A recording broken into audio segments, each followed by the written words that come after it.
All right, guys, you're on. Alright. Hello, I am Anderson. This is our presentation, and I am the aircraft and expert on this AIB. Hello, I'm Cadet Barber. I'm the Chinese expert on this AIB. Hello, I'm Cadet Stomlicker. I'm the president on this AIB.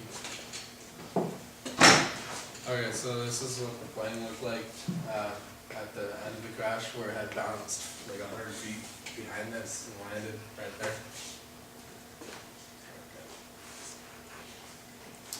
So we got two witness reports. Our first witness report was from,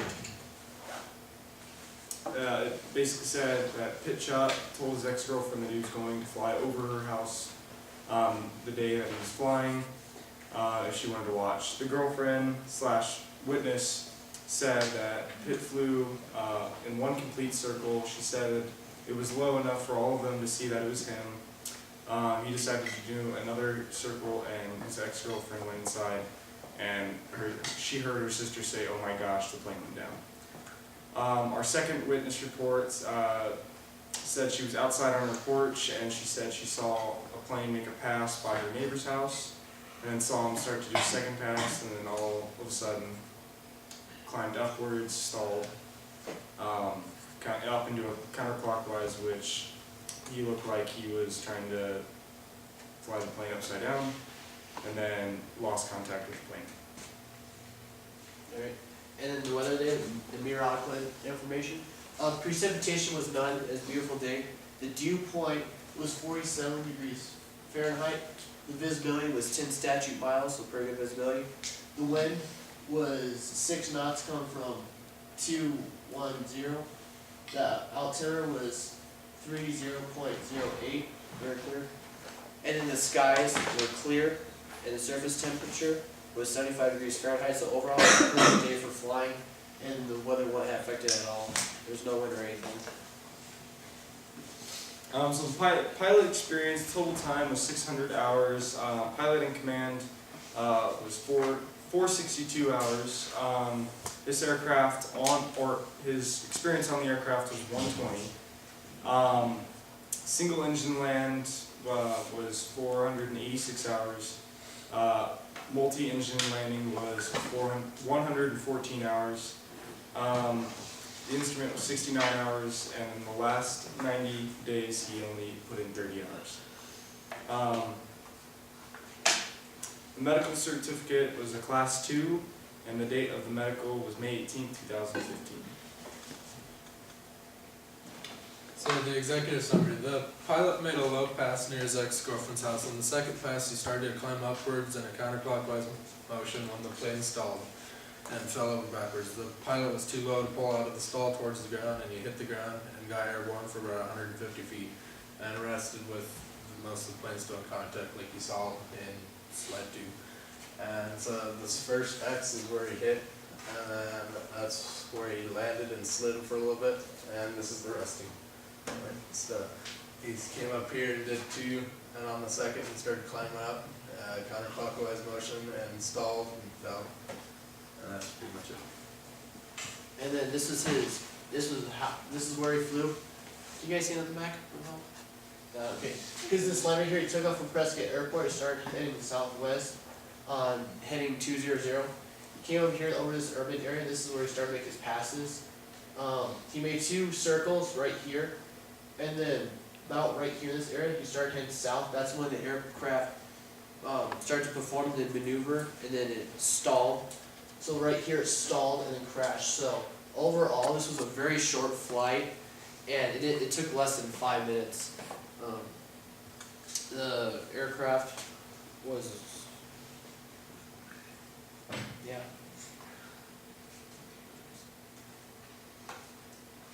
And then this is the type of aircraft that we had. This is what it would look like overall before the type of crash that we had. You can see it as a Chinese plane because there's the Chinese star over there. Yeah, it's a 2-seater plane.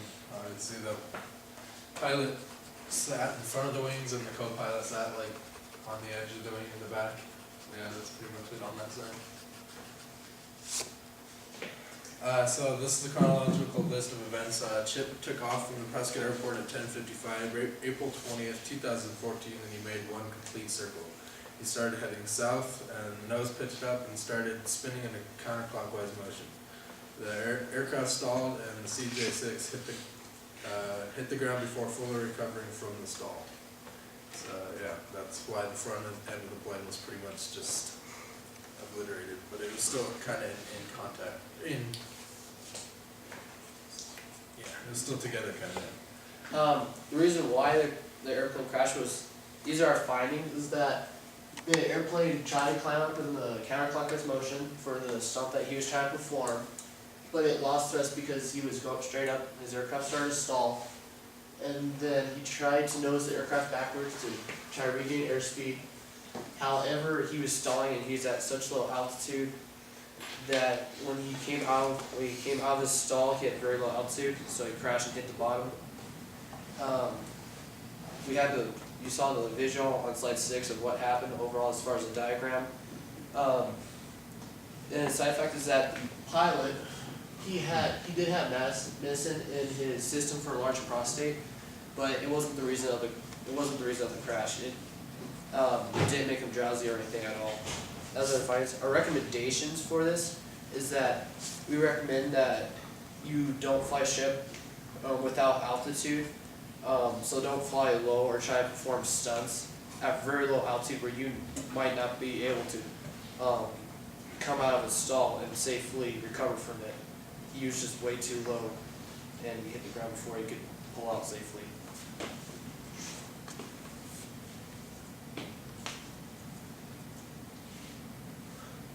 So the aircraft information, it was a 1991 model.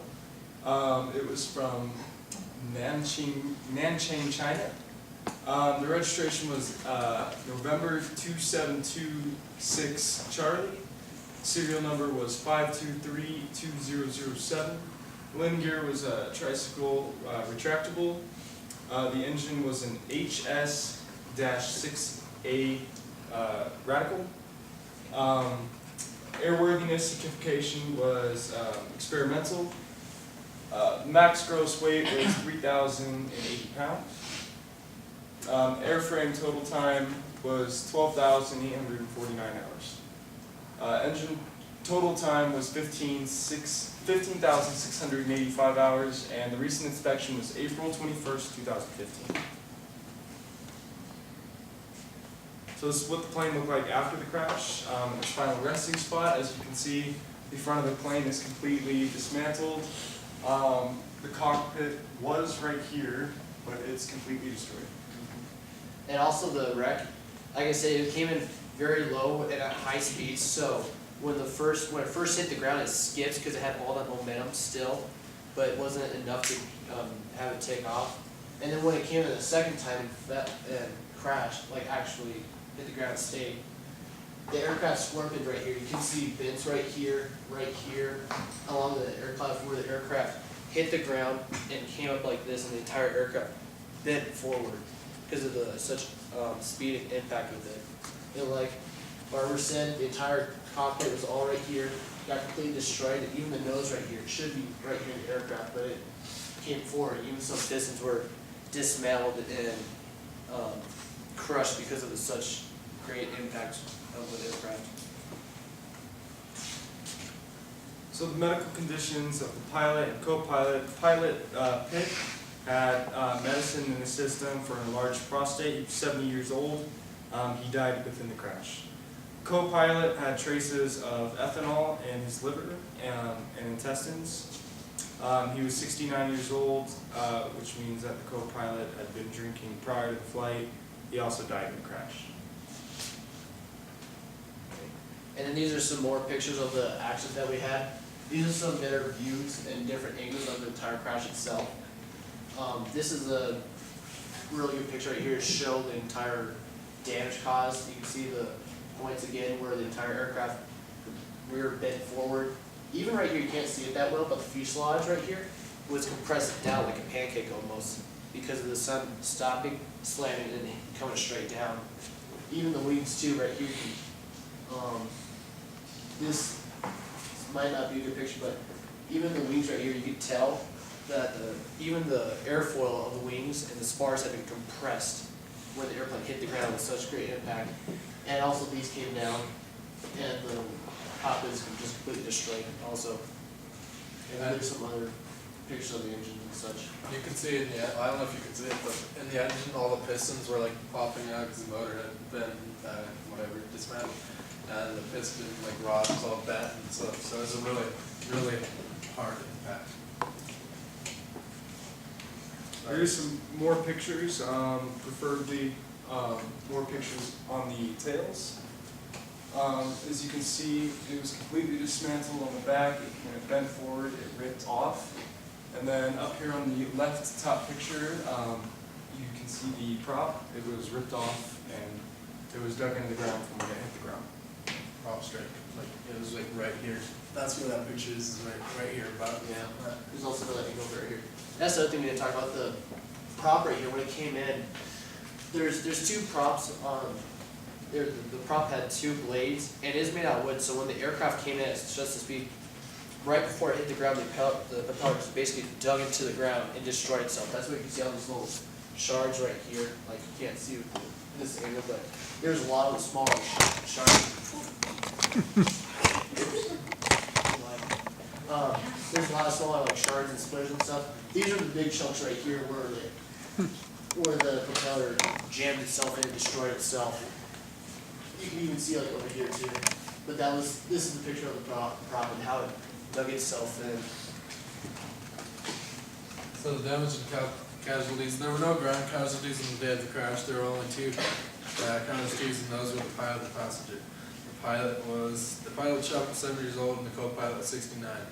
There was no damage on the property due to where it crashed. It was just in a big field, so it just kind of dug some dirt and left some debris. So that's pretty much it. The plane was completely destroyed. And then, so this is a video of 3 CJ6s flying.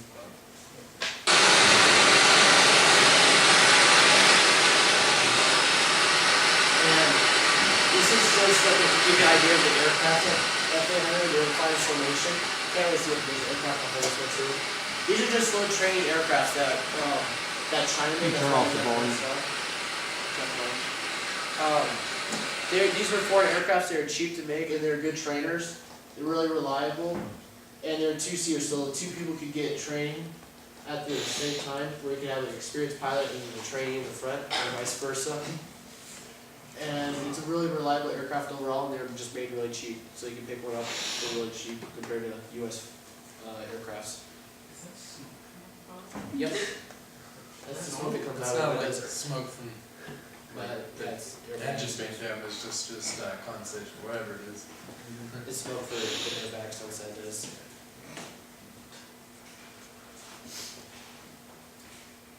That's it on this video. He took off.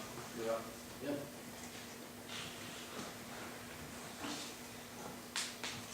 So that's it. Any questions or concerns? All right, applause.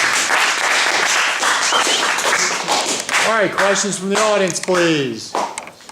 Yeah. Okay, so you said that the neighbor saw them crash, but in your report you said that like the sister or something went outside and saw it, so was it the neighbor? No, it was Or was it? yeah, it was, Oh, okay. there's two different eyewitness reports of the whole thing.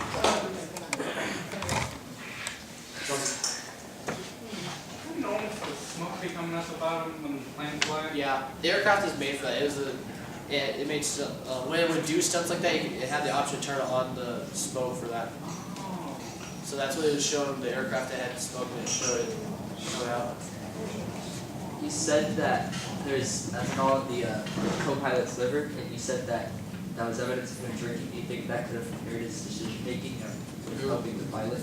It was only the co-pilot. Yeah. The main pilot has the control over it, unless something goes wrong with the main pilot, then the co-pilot. Do you think that could have impaired the co-pilot to say that's a bad No. decision?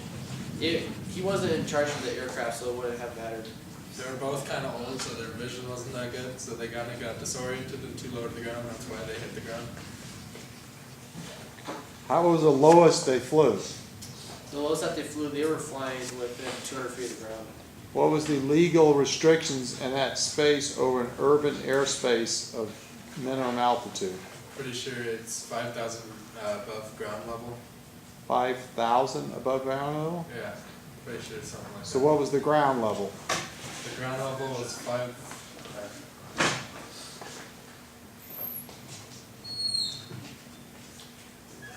The ground level that the aircraft was at was roughly about 5,000 feet.